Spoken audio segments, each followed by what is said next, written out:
একদম সকাল থেকে আমি আজকে তোমাদের কাছে ভিডিওটা শেয়ার করতে পারিনি, আর তার কারণ হলো আজকে সকালবেলা উঠে কিন্তু আমার বাসি কাজ কমপ্লিট হয়ে গেছে, যেমন বাসন মাজা, ঘর মোছা, এগুলো আমার হয়ে গেছে। তবে আজকে আর জামা কাপড় আমি কাচতে পারিনি, তার কারণ হলো আজকে একটু বেরিয়েছিলাম। তোমরা তো সবাই জানো যে আর ফর্মের জন্য এখন সবাই পাগলের মতন হয়ে গেছে। তো আমি বাড়িতে ফর্ম ফিল আপ করেছি, মানে আমার শাশুড়ি, ননদের, আমার বরের 4 জনের ফর্ম ফিল আপ করেছি। তো আমাদের এখানে সব ক্যাম্প বসেছে, ক্যাম্পে গেছিলাম একটু ভেরিফাই করতে। তো সেটাই মেলাতে গেছিলাম। তো সেই জন্য বাড়ি আস্তে আস্তে আমার 12:30 বেজে গেছে। তো 12:30 এসে তাড়াতাড়ি করে জামা কাপড় ছেড়ে মুদিখানায় গেছিলাম, মুদিখানা থেকে টুকটাক জিনিস আনলাম। আর তোমাদের দাদাভাই মাছ বাজারটা করে দিয়ে গেছে, সেই জন্য আমার একটু সুবিধা হয়েছে। তো আমি এলাম, তারপরে আসার পরে আমার শাশুড়ি কেটে দিল। তো পেঁপে আলু কেটে দিল, মাছের ঝোলের আলু কেটে দিল, আর ডাল তো হবেই, বাদ দাও। তো চলো তোমাদের একবার একটুখানি দেখিয়ে দিই, কারণ আজকে সত্যি কথা ভিডিওটা খুব তাড়াহুড়ো করে আর অনেকটা বেলা করে শুরু করছি।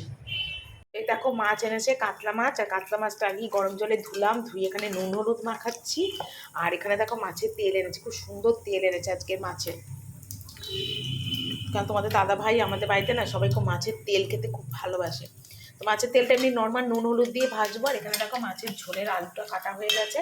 তো আগে মাছের তেলটা ভাজি, মাছের তেল ভাজা হলে তারপরে মাছের ঝোলটা বসাবো। আর প্রেশারে দেখো বসিয়েছি পেঁপে সিদ্ধ, পেঁপে আলু সিদ্ধ, পেঁপে আলুর তরকারি হবে।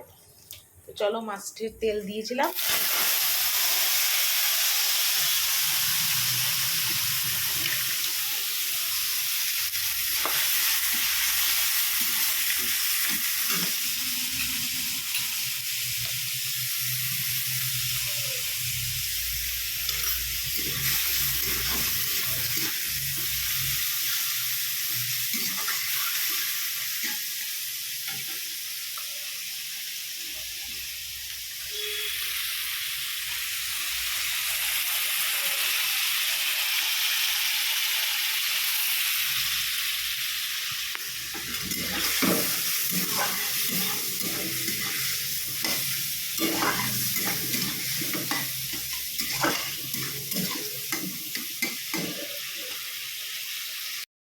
তারপর দেখো মাছ ভাজছি, কড়াইতে তেল দিয়ে দিয়েছি, দিয়ে ভালো করে আগে মাছ ভাজা ভেজে নিচ্ছি।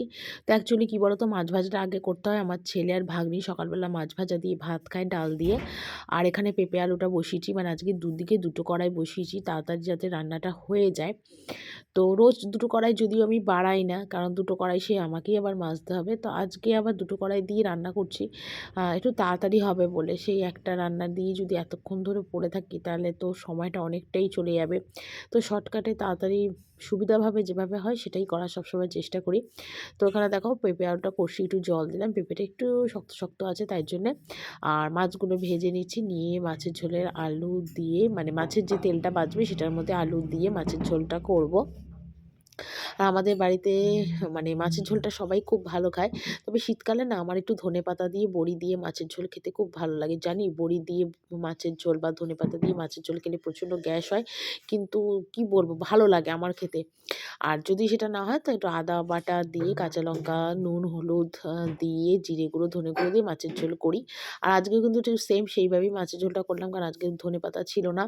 তো সেটু আদা বাটা দিলাম, লঙ্কার গুঁড়ো, ধনের গুঁড়ো সব দিলাম। আর মশলাটা দেখো কি সুন্দর কষি তেল ছেড়ে দিয়েছে, কালারটাও দেখো খুব সুন্দর এসছে। মানে একটু কাশ্মীরি লঙ্কার গুঁড়ো দিয়েছিলাম, কারণ কিছু কিছু রান্না আছে তার মধ্যে একটু কালার না হলে না খেতে ভালো লাগে না, দেখতেও ভালো লাগে না।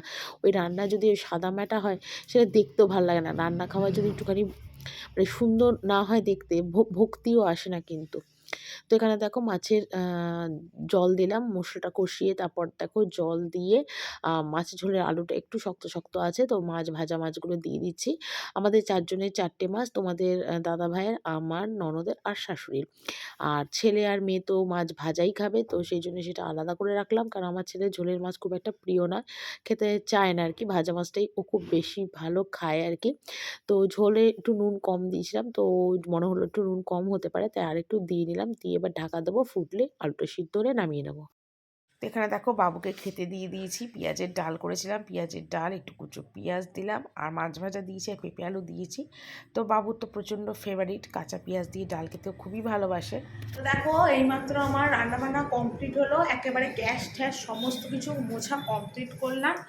এই দেখো একদম রান্নাঘর সব পরিষ্কার টরিষ্কার করলাম। চলো এবার তোমাদের রান্নাটা একটু দেখিয়ে দিই। আর এই দেখো এখানে করেছি ভাত, আলু সিদ্ধ, এখানে আছে দেখো মাছের তেল ভাজা, আর এটা আলাদা নিরামিষভাবে মানে মুসুরির ডাল, আমার শাশুড়ি পেঁয়াজের ডাল খায় না। আর এখানে করেছি আমাদের সবার জন্যে ঘন ঘন করে এখানে পেঁয়াজের ডাল। আর এখানে করেছি দেখো কাতলা মাছের কালিয়া, আদা ঠাদা দই টই দিয়ে একদম কাতলা মাছের কালিয়া করেছি। আর এখানে করেছি দেখো পেঁপে আলুর তরকারি, ঠিক আছে। আর আর এখানে করেছি দেখো বিট ভাজা, ঠিক আছে। একটু কড়াইতে রেখেছি কেন বলো তো, গরম থাকবে বলে। আর বিট ভাজাটা না আমার ছেলের জন্য করেছি। তো এই ছিল আজকে দুপুরের মেনু। তো দেখো ওপরে চলে এলাম, আর ওপরে এসে এখন বিছনা টিছনাগুলোর চেঞ্জ করবো। আজকে বালিশ ওষা টোষা সবই খুলে দেবো। তো এমনিতেই সপ্তাহে মোটামুটি 2 দিন হয়েই যায় আমার বালিশে ওষা টোষার খোলা, আর চাদরটা আমি 3 দিন 4 দিন ছাড়া ছাড়াই চেঞ্জ করে দিই। তো এখানে দেখো একদম বালিশের ওষা টোষার খুলে সমস্ত কিছু একদম চেঞ্জ করে দিচ্ছি আর কি। আর এখানে মানে কি বলবো তোমাদের, সকাল থেকে উঠে তো দেখতেই পাচ্ছ যে একটার পর একটা কাজ করছি। আর আমি জানি না আমার কি হয়েছে, মানে কি হয়েছে আমি ভালোটাই বলবো, খারাপটা বলবো না। সত্যি কথা মনটা না কিছুদিন ধরে বেশ ভালো আছে, মনটা খুব শান্তিতে আছে, কোনো টেনশন নেই। মানে যে টেনশনটা আমার সবসময় হতো, জানি না আমার কি হয়েছে, আমি বুঝতে পারছি না আমার মধ্যে কেন এরকম পরিবর্তনটা হচ্ছে বা হলো।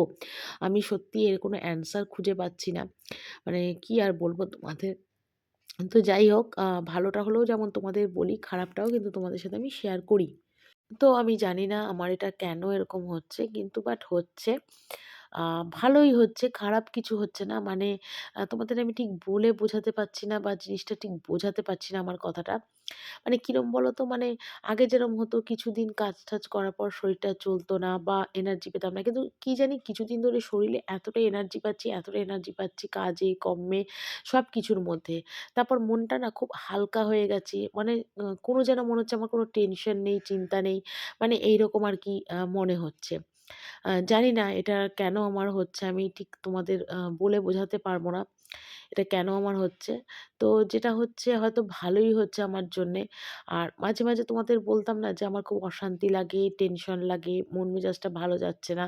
কিন্তু বেশ কিছুদিন ধরে মনটা আমার সত্যি একটু অন্যরকম যাচ্ছে। আমি বুঝতে পারছি না কেন? ভালোই আছি। আ মানে শান্তি আছে মনটার মধ্যে।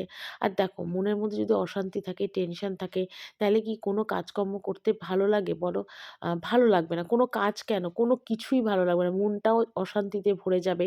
কোনো কিছুই কিন্তু ভালো লাগবে না। তো আমার ক্ষেত্রেও সেম সেটা হয়েছে। আমি এখন বেশ কিছুদিন ধরে মনটা আমি খুব ভালো আছি, টেনশন নেই, চিন্তা নেই। আ খুব শান্তিতে আছি এটাই বলতে পারো। তো যাই হোক, তোমাদের কাছে এইটুকুনি শেয়ার করার ছিল। তো সেটা শেয়ার করলাম। কারণ সবসময় তোমরা হয়তো ভাবতে পারো যে আমি খারাপটাই তোমাদের কাছে শেয়ার করি, ভালোটা করি না। তো ভালো খারাপ সবটাই মিলিয়ে-মিশিয়ে সবটা তোমাদের কাছে আমি বলি। তো বিছানার চাদরগুলো চেঞ্জ করলাম। এবার দেখো কোলবালিশের ওড়নাগুলো লাগাচ্ছি। আর এই দুটোও বালিশ কিন্তু আমার নতুন। দুটোই কিন্তু ছেলের। একটা কোলবালিশটা যদিও আমি ইউজ করি, আর মাথা বালিশটা ছেলের। কিন্তু মাথা বালিশটা এতটাই উঁচু যে ছেলে এখনো না মাথায় দিয়ে উঠতে পারেনি। বলে কি প্রচণ্ড উঁচু। মানে এটা আসলে ব্যবহার করতে, করতে নিচু হয়ে যাবে আরকি। আর বালিশটা খুব সুন্দর। শিমুল তুলের বালিশ। শিমুল না, হ্যাঁ, শিমুল তুলের বালিশ। কারণ মাথার বালিশ সবসময় শিমুল তুলোটাই ইউজ করতে হয়। তো শিমুল তুলোরই কিনেছিলাম। আর ছেলে খুব বায়না করছিল ওকে একটা বালিশ দেওয়ার জন্যে। তো সেই জন্যে আরো ছেলের জন্য বালিশটা আরকি কিনেছি। আর এখানে দেখো বালিশটা সমস্ত ওষার একটা, একটা করে লাগিয়ে নিচ্ছি। আর আমি সবসময় কিন্তু ঘর-টর পরিষ্কার রাখার চেষ্টা করি, বিছনা পরিষ্কার রাখার চেষ্টা করি। তোমরা তো জানো যে আমি যতটা পারি কাজকর্ম গুছিয়ে রাখতে ভালোবাসি। সমস্ত কিছু পরিষ্কার রাখতে ভালোবাসি। আমার ভালো লাগে এই জিনিসগুলো। খুবই ভালো লাগে। আমি সত্যি এগুলো মানে ভালো লাগে আরকি। আর আমার ঘর যেরকমই হোক, সে পুরনো ঘর হোক, ভাঙাচোরা ঘর হোক, আর এখনকার যুগের মতন তো আমার ঘর বা বাড়ি ওরকম নয়। সাধারণ সাদামাটা আমার ঘরবাড়ি। কিন্তু সেটাও আমি সুন্দর করে গুছিয়ে রাখতে আমার খুব ভালো লাগে। তো যাই হোক, ঘরের বিছানার কাজকর্মগুলো হলো। মানে জামাকাপড় বালিশে ওশার লাগানো, তারপরে বিছানার চাদর পাল্টানো সব হলো। তারপর চলে এলাম ওপরে। উপরে এলাম কেন? বাবু এসেছিল স্নান করতে। তো বাবুকে গরম জল বসিয়েছিলাম। গরম জলটা একটু ওকে দিয়ে দিলাম। আর বলে গেলাম যে, "তুই গরম জলটা স্নান করে নিস কারণ ঠান্ডা পড়ে গেছে।" তো সেই জন্যে আর জামাকাপড় এগুলো সমস্ত কালকের কাচা, যেগুলো আমার শুকিয়ে গেছে, সকালে নেওয়ার টাইম হয়নি। তো সেগুলোই নিতে এলাম, আর নিয়ে দেখো ধোয়া বিছানার মধ্যে বসে গেলাম জামাকাপড়গুলো ভাঁজ করতে। কারণ আমি যখনই জামাকাপড় ভাঁজ করি, ধোয়া চাদরেই ভাঁজ করি। আদার্স কিন্তু মানে আধোয়া চাদরে কখনো ধোয়া জামাকাপড় নিয়ে আমি ভাঁজ করতে বসি না। আগে তো মেঝেতে বসে ভাঁজ করতাম, এখন আর সেটা হয় না আরকি। তো যাই হোক, বাবু স্নান করে চলে এলো, আর বাবুকে বললাম, "বাবু তুই একটা কাজ কর, এই জামাকাপড়গুলো তোর বাবার ঘরে দিয়ে আয়, মানে দাদার ঘরে, বাবার ঘরে দিয়ে আয়।" তো দিল। আর অ্যাকচুয়ালি কী বলো তো, আর তোমাদের একটা কথা বলি, আমার ছেলে না ওর বাবাকে না বাবা কিন্তু ডাকতে পারে না, দাদা বললেই ডাকে। মানে বাবা উচ্চারণটাকে আমি করাতেই পারি না। আর আমাকে না ও মা ডাকে না, না বলে ডাকে। আমি জানি না ছেলে কবে কী করতে পারবে, কবে কথা বলতে পারবে, কবে ছেলের মুখে আমি মা ডাক শুনতে পাবো। আমি সত্যিই জানি না, আমার ভাগ্যে যদি থেকে থাকে যে মা ডাক, তো একদিন একদিন ঠিক শুনবো। সেটাই ভগবানের উপর বিশ্বাস, যে ভগবান কিছু না কিছু একটা মিরাক্কেল করবে, যেটা অ্যা মানে মিরাক্কেল করবে, যেটা মানে সবাইকে আমি বলতে পারবো যে ভগবান আমার দিকে মুখ তুলে চেয়েছে। জানি না ভগবান কবে আমার দিকে বা আমার ছেলের দিকে মুখ তুলে চাইবে, সত্যিই আমি জানি না। কিন্তু আমার মনের এটা বিশ্বাস যে একদিন না একদিন ঠিক ছেলের মুখে আমি মা ডাকটা শুনবো। সেই ভেবেই দিন গুনি চিন্তা ভাবনা করি। তো সেটাই আরকি। আর তারপর দেখো নিজের ঘরের কাজগুলো করলাম, করে বসার ঘরে এলাম। আর বসার ঘরে এসে আজকে বিছানার চাদরটা কিন্তু তুলে দেবো। তো সেই জন্যই এলাম। অনেক দিন হয়েছে, প্রায় ৭-১০ দিনের মতন হয়েছে এই ঘরের চাদরটা চেঞ্জ করি না। তো চাদরটা চেঞ্জ করবো আরকি। তো সেই জন্যই চলে এলাম। আর কি বলো তো, এখন তো আর পাখা লাগে না, যেহেতু ঠান্ডা পড়েই গেছে, ডবল পাখা লাগে না। আর ওপরের সিলিং ফ্যানও কিন্তু খুব আস্তে আমার ঘরে চলে। খুব যখন গরম-টরম লাগে কাজকর্মের পরে, তখনই কিন্তু পাখা ছাড়ি। আর নয়তো কিন্তু আমি পাখা ছাড়ি না। তো সেজন্য আমার ঘরের ফ্যানটা আর ছেলের ননদের ঘরের ফ্যানটা এই ঘরের খাটের উপরেই আমি রেখে দিই। কারণ পুরো ৩-৪ মাস আর ইউজ করা এটা আর হবে না, দরকার নেই। তো সেই কারণের জন্যে। তো যাকগে, এই ঘরের বিছানার চাদরটা, ধোয়া চাদর পেতে-টেতে দিলাম। মোটামুটি কাজ আমার কমপ্লিট হয়েই আসছে। কারণ একটার পর একটা কাজ সমানে সেরে নিচ্ছি আরকি। আর এই দেখো কি বলে, পাখা দুটো এখন খাটের ওপর তুলে দিয়ে একদম ঢাকা দিয়ে দেবো। কারণ নয়তো আবার এই ২-৩ মাস ইউজ হবে না, তো পুরো ধুলো, ধুলো হয়ে যাবে মানে পাখাগুলো। তো সেই জন্যে পাখাগুলোকে এখানে একদম ঢাকা দিয়ে রেখে দিচ্ছি। কারণ আবার এটা সামনের গরমে, মানে চৈত্র মাসেই আবার এই পাখাগুলো আবার লেগে যাবে। তো শীতের কম্বল বার করলাম। কালকে এগুলো সমস্ত ছাদে রোদে দেবো। তো সেজন্য কম্বলগুলো বার করে রাখলাম। এগুলো সমস্ত ছেলের, এই ঘরের যে দেখছো এই ঘরটা, এই ঘরটার মধ্যে সমস্ত মধ্যে জামাকাপড় থাকে। তো মানে আমার বলতে কি, এই ঘরে ছেলের একটা আলমারি আছে। তো ওই আলমারির মধ্যেই সারা শীতের যে ছেলের কম্বল থাকে, আমার কম্বল থাকে, সেগুলো রাখি। তো সেগুলো এখন বার করলাম। তো বার করে ওই ঘরে রেখে দিলাম। কালকে সকালবেলাতে ছাদে রোদ উঠবে, সেই সকালবেলায় রোদে দেবো। তারপর দেখো যা জামাকাপড় বেরিয়েছে, বিছনা পাটি যা বেরিয়েছে সমস্ত পাঁজা করে নিয়ে একদম সোজা যাচ্ছি এখন ছাদে। তো ছাদে গিয়ে এগুলো কিন্তু সমস্ত ভিজিয়ে রাখবো। এখন আর এত বেলায় কিছুই কাচা ধোয়া করব না। কারণ প্রচণ্ড ধুলো নোংরা তো। তো সেই জন্যে ভাবলাম চলো এগুলোকে সব ভিজিয়ে রাখি, আর পাঁজা করে সব ভিজিয়ে রাখছি। আর বাবুকে বললাম, "বাবু একটুখানি ভিডিওটা করে দে।" তো বাবু ভিডিওটা করে দেবে। আর আমার কিন্তু সকাল, সকাল কিন্তু স্নান-টান কিন্তু কমপ্লিটই হয়ে গেছিলো। কিন্তু যেহেতু বেলাতে এই কাজগুলো করছি, তো তার জন্যে আমাকে আবার এখন জামাকাপড় ছেড়ে গায়ে একটু জল ঢালবো। তবে গরম জল করব, করে তারপর গায়ে জল ঢালবো। কারণ এই ঠান্ডার মধ্যে সবে পাম্পের জল ভরা হয়েছে, তো ঠান্ডা জলে চান মানে গা ধোবো না। তো তারপর দেখো একদম ফ্রেশ হয়ে চলে এলাম, আর মুখটা একটু ফেস ওয়াশ দিয়ে ধুয়েছিলাম। তো এত টানছিল মুখটা, তো ভাবলাম চলো একটু ক্রিম লাগাই। তবে শীতের ক্রিম-টিম কিন্তু আমি এখনও কিচ্ছু কেনাকাটা করিনি। আমার কিন্তু ওই যেটা মানে আ ইয়ের ক্রিমটা আছে না তোমার, ওই গুড ওয়াইবসের ক্রিমটা, ডিট্যান ক্রিম, ওটাই লাগাচ্ছি। কারণ ওটা প্রায় ১ বছর হয়ে গেছে। তো সেই জন্য ওটাই লাগাচ্ছি। তো দেখো এই করতে, করতে বিকেল হয়ে প্রায় ৫:৪ বাজতে যায়। নিজের খাওয়া-দাওয়া কমপ্লিট। ছেলের জন্য টিফিন নিয়ে এসেছি। তো দুপুরবেলায় যেটা ভেজে রেখেছিলাম বিট পেঁয়াজ দিয়ে, তো সেটা এনেছি। আর ছেলেকে ৩ টে পরোটা করে দিলাম। তো পরোটা দিয়ে বিট ভাজাটা দিলাম। আর বাবুকে এটা ভাত দিয়ে দিলে হয়তো খেত না। যেহেতু এটা বিট দিয়ে দিয়েছি, তো সেই জন্য বাবু খেয়ে নিচ্ছে। কারণ বাবুর পরোটা প্রচণ্ড ফেভারিট, আর বাবু পরোটা খেতে খুবই ভালোবাসে। তো সেই জন্য পরোটা দিয়েছি খেতে। তো ওকে জিজ্ঞেস করছিলাম কেমন হয়েছে? তো বাবু তো এক কথায় আমাকে বলল, "দারুণ হয়েছে।" মানে ওর ভাষায়, ওর কথায় ইশারা দিয়ে আরকি বলে দিল আরকি ভালো হয়েছে। ওর কথা তো সবসময়ই আমি বুঝতে পারি, যেহেতু ওর সাথে সবসময় আমি থাকি সেই জন্যে। তারপর দেখো ছেলেকে খেতে দিলাম, দিয়ে এখানে জামাকাপড় ছাড়লাম, হাত মুখ ধুলাম, ধুয়ে দেখো একটু সন্ধেবাতি দিচ্ছি। তো আমার শাশুড়ি দিয়ে দেয় সন্ধেবাতি, আমার ননদও দেয়।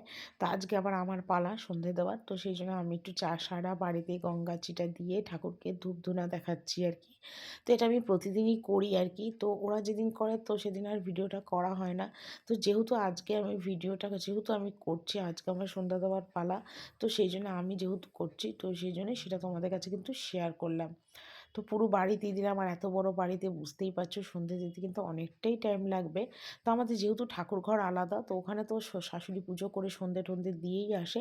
আর ঘরটা যেহেতু আমাদের সাথে সেপারেট, সেই জন্য, আর এই ঘরটা কিন্তু আমার কাকা শ্বশুর থাকতো, তো এখন তো উনি মারা গেছে। তো সেই জন্য এটার মধ্যে আমাদের যত জামা কাপড় সব, আর ওখানে দেখো আমার শ্বশুরের কাকা শ্বশুর সবার ছবি লাগানো রয়েছে।